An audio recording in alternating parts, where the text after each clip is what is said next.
আরও একবার আপনাদের সামনে হাজির হলাম। আমাদের রাজ্যে বেশ একটা বদলা বদলি একটা বিরাট চমক ঘটে গেছে, সে তো বলাই বাহুল্য। আপনারা জানেন 15 বছরের সরকারের অবসান, পতন। এবার নতুন সরকার গড়তে চলেছেন অন্য একটি দল, যেটা আমরা বলছি আবার ডাবল ইঞ্জিন সরকার, মানে কেন্দ্রে যে সরকার, রাজ্যেও সেই সরকার। এর ফল কি হতে পারে, রাজ্যের জন্য কতটা ভালো হতে পারে, আদৌ ভালো হবে কি না, কেন আগের সরকারের পতন ঘটলো মাত্র 15 বছরের মধ্যে, সব নিয়ে একটুখানি আমরা আলোচনা করি। আমাদের সঙ্গে রয়েছেন আমাদের রাজনৈতিক বিশ্লেষক, সাংবাদিক, নিউজ কোম্পানির এডিটর অর্ক ভাদুরী। অর্ক, আমি প্রথমে যে প্রশ্নটায় যাব সেটা হচ্ছে নির্বাচন, তার ফলাফল, এই সমস্ত আমরা দেখলাম, গোটা বিষয়টা দেখলাম। এটা কি এই যে তৃণমূলের হার, এই যে মানুষ ঢেলে বিজেপিকে ভোট দিয়েছেন, এটা কি প্রো বিজেপি ভোট ছিল না অ্যান্টি তৃণমূল ভোট ছিল?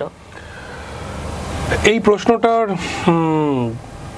ক্ষেত্রে রাজনৈতিক বিশ্লেষকদের অনেকেই, যাদের মধ্যে এমন প্রচুর মানুষজন রয়েছেন যারা মূলত তৃণমূলের বিরোধী কিন্তু বিজেপির সমর্থক নন, তারা বিষয়টাকে এরকম ভাবে দেখছেন যে এটা একটা নেগেটিভ ভোট। তারা বিষয়টাকে এভাবেই দেখছেন যে পশ্চিমবঙ্গে 2011 সালের পট পরিবর্তন যেরকম নেগেটিভ ভোটের মাধ্যমে পট পরিবর্তন হয়েছিল, এই নির্বাচনেও বিজেপি যে ভোট পেয়েছে সেটা আসলে তৃণমূল বিরোধী ভোট, নেগেটিভ ভোট। মানুষ তৃণমূলকে হারাতে চেয়েছেন। কিন্তু সত্যি বলতে এই নির্বাচনের ফলাফল দেখবার পরে এবং কেন্দ্র ধরে ধরে ধরে ধরে আমি যখন ভোটের পার্সেন্টেজগুলো দেখছি, তখন আমার কিন্তু খুব স্পষ্টভাবেই মনে হচ্ছে এই যে বিজেপির বিপুল ভোট শেয়ার, এটা পজিটিভ এবং নেগেটিভ ভোটের সংমিশ্রণ। কেন এ কথা বলছি? তার কারণ ব্যাপক সংখ্যক মানুষ তৃণমূলের বিরুদ্ধে বিরক্তি থেকে যেরকম বিজেপিকে ভোট দিয়েছেন, একথা সত্য। যেখানে বাম বা কংগ্রেস শক্তিশালী নয় এই আসনগুলোতে তৃণমূলকে হারানোর জন্য বিজেপিকে ভোট দিয়েছেন। আবার এটাও একটা ভীষণভাবে সত্যি, তাহলে আপনি বহরমপুরের রেজাল্টকে কিভাবে ব্যাখ্যা করবেন? এরকম আরো বেশ কিছু আসনের কথা আমি বলতে পারি। সেখানে দেখা যাচ্ছে যে বিপুল সংখ্যক হিন্দু ভোট বিজেপির পক্ষে কনসলিডেশন ঘটেছে, বিজেপির পক্ষে কনসলিডেট হয়েছে বিপুল সংখ্যক হিন্দু ভোট। এবং এখনো পর্যন্ত মানে সমস্ত তথ্যগুলোকে বিশ্লেষণ করবার সময় হয়নি বা সুযোগ হয়নি, কিন্তু পশ্চিমবঙ্গে 65% ওপরে নিশ্চিতভাবে হিন্দু ভোট, সেই হিন্দু ভোট বিজেপির দিকে জমাটবদ্ধ হয়েছে। এটা কিন্তু একটা নতুন প্রবণতা। এতখানি সাম্প্রদায়িক মেরুকরণের নির্বাচন কিন্তু এর আগে হয়নি। আমি প্রায় সবগুলো জেলা পশ্চিমবঙ্গের আমি ট্রাভেল করেছি এবং সেই সময় আমার মনে হয়েছিল যে বিজেপির পক্ষে একটা আন্ডার কারেন্ট রয়েছে, চোরা স্রোত রয়েছে, কিন্তু কোনো ওয়েভ নেই। এটা খুব প্রথমেই স্বীকার করে নেওয়া ভালো যে বিজেপির পক্ষে যে ওয়েভ আছে, এই ওয়েভটা বুঝতে আমি ভুল করেছিলাম। এটা বোধহয় কেউই আঁচ করতে পারেননি, মানে বড় বহু বিশেষজ্ঞরা। হ্যাঁ, এক্সিট পোল অনুযায়ী অনেকে আঁচ করতে পেরেছিলেন, যদি এক্সিট পোলের আগে অনেক সময় মেলেনি। কিন্তু আমি আমার ব্যর্থতার কথা বলি, কেন আমার বুঝতে ভুল হয়েছিল, যে আমার মনে হয়েছিল একটা চোরা স্রোত রয়েছে, কিন্তু সেটাকে একটা ঢেউতে পরিণত করা, সরকার বদলে দেওয়ার মতো এইরকম একটা ওয়েভ রয়েছে, এটা আমি বুঝতে পারিনি। কিন্তু একই সঙ্গে আমি বারবার নিউজ কোম্পানিতেও বলেছিলাম, অন্যত্রও লিখেছি, যে যদি এরকম হয় যে 65% বেশি হিন্দু ভোট বিজেপি পায় এবং তৃণমূল কংগ্রেসের যে মহিলা ভোট, সেই মহিলা ভোটের মধ্যে যদি ফাটল ধরে, তাহলে কিন্তু তৃণমূল সরকার গড়তে পারবে না, বিজেপি সরকার গড়বে। এই মহিলা ভোটের মধ্যে কি ফাটল ধরেছে? নিশ্চিতভাবে ফাটল ধরেছে। সেটার কারণটা কি? এবং এটাই বলছি যে এক্ষেত্রে সমস্ত সংসদীয় রাজনৈতিক দলের বিজেপির থেকে প্রচুর কিছু শেখার রয়েছে। মমতা বন্দ্যোপাধ্যায় মহিলা ভোট ব্যাপকভাবে পেয়েছেন, আমরা জানি। 2021-এ বিজেপিকে পশ্চিমবঙ্গে যারা হারিয়েছে তার মধ্যে মুসলিম এবং মহিলা ভোট। সেই ভোটটা এসেছিল লক্ষ্মীর ভান্ডারের জন্য। মাসে 1,500 টাকা, অর্থাৎ বছরে 18,000 টাকা বাংলার মহিলারা পাচ্ছিলেন মমতা বন্দ্যোপাধ্যায়ের সরকারের কাছ থেকে। এর একটা ব্যাপক ইম্প্যাক্ট কিন্তু 21-এর নির্বাচনে পড়েছিল, 24-এর নির্বাচনেও পড়েছিল। কিন্তু এই নির্বাচনে এসে আর সেটা ক্লিক করলো না। তার কারণ বিজেপি 3,000 টাকার দেওয়ার প্রতিশ্রুতি দিয়েছে এবং বিজেপি একটা দুর্দান্ত প্রচার করেছে, বাড়ি বাড়ি গিয়ে তারা বলেছে যে ফর্ম ফিল আপ করতে হবে, এই ফর্ম ফিল আপ করলে 3,000 টাকা পাওয়া যাবে, এবং সত্যি মানুষ সেই কথায় বিশ্বাস করেছেন। এটা একটা বিরাট ইম্প্যাক্ট।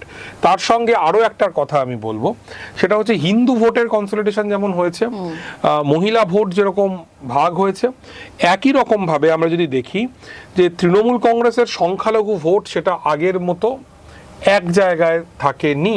সংখ্যালঘু ভোটে কিন্তু তৃণমূলের ফাটল ধরেছে, কোথাও কংগ্রেস সংখ্যালঘু ভোটের খানিকটা পেয়েছে, কোথাও সিপিআইএম, কোথাও আইএসএফ।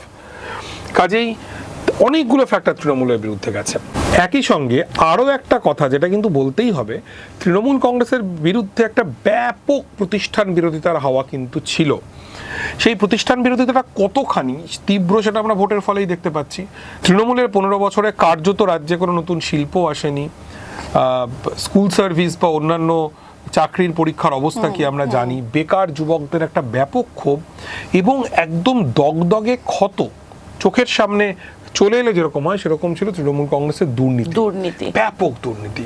নেতা মন্ত্রীদের বাড়ি থেকে, তাদের বান্ধবীর বাড়ি থেকে কোটি কোটি টাকা ক্যাশ উদ্ধার হচ্ছে, এগুলো একটা ব্যাপক ইম্প্যাক্ট ছিল।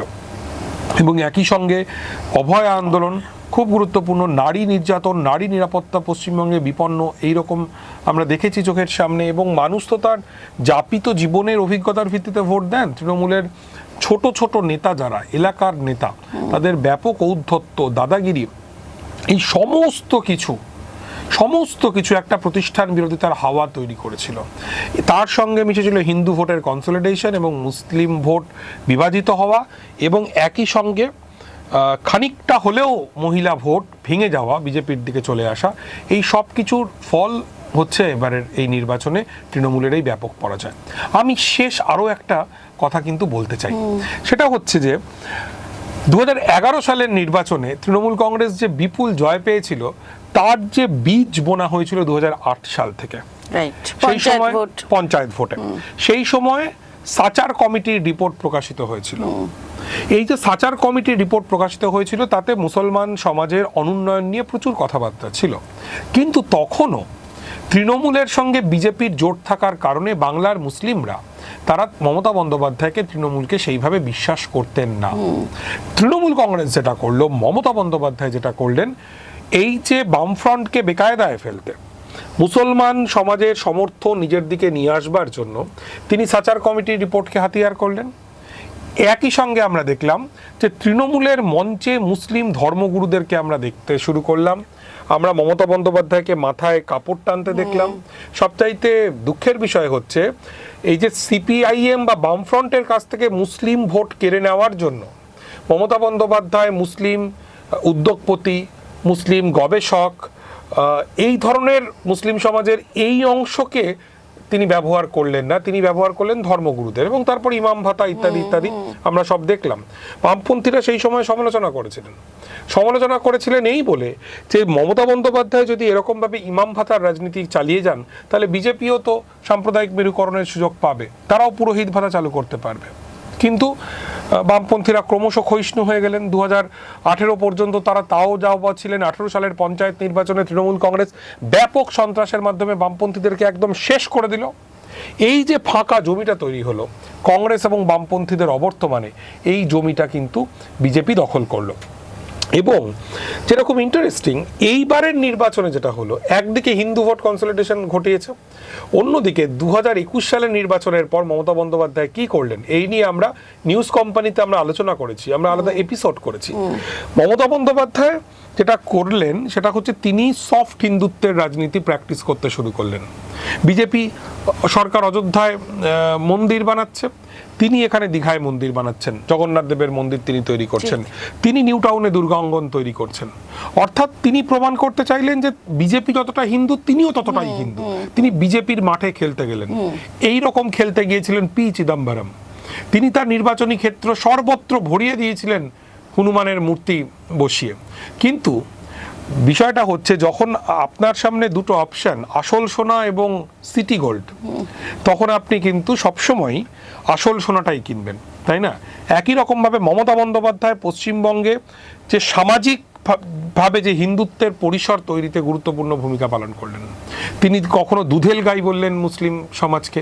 এই নির্বাচনের আগে আমি গিয়ে দেখেছি তৃণমূলের বিরুদ্ধে মুসলিম সমাজের কি তীব্র ক্ষোভ, যখন এসআইআর এর নাম বাদ পড়ার বিরুদ্ধে তারা আন্দোলন করছেন, সেই সময় মমতা বন্দ্যোপাধ্যায় এমন মন্তব্য করলেন যেটা মুসলিম সমাজের পক্ষে মোটেই খুব সম্মানজনক নয়।